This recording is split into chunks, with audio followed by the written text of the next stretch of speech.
Oggi vi faccio vedere un folder custom di un maker romano, si chiama E.Fiorini, fa dei pezzi anche molto belli e performanti. Il modello, come vedete, è un piccolo folder, booster in acciaio, le guancette sono in avorio fossile, come vedete sono diverse da una parte all'altra,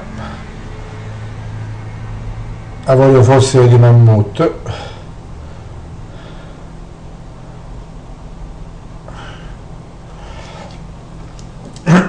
Il coltello è un piccolo gentleman apribile ad una mano.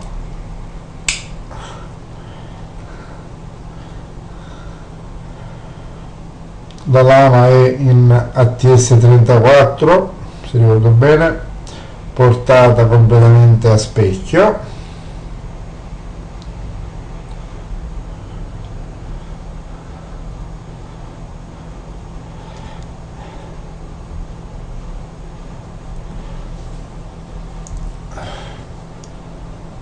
Abbiamo poi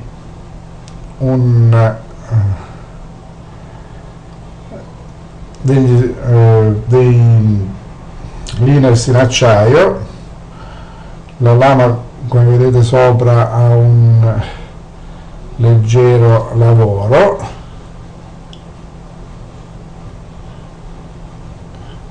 una leggera lavorazione firework.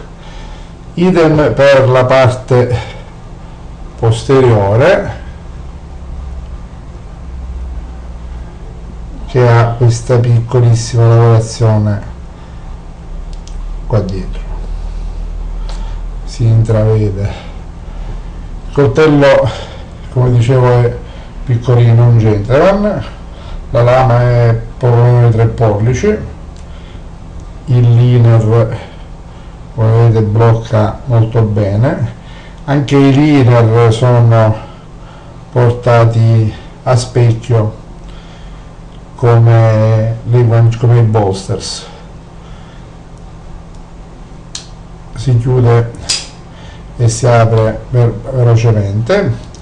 Da questo lato ha un piccolo svaso per il thumb stud.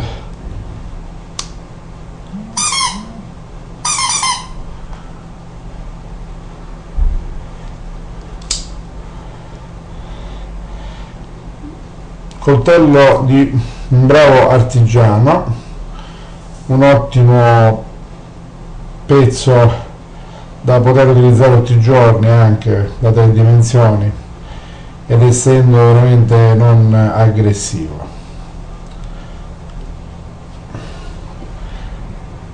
Folder avorio di E.Fiorini.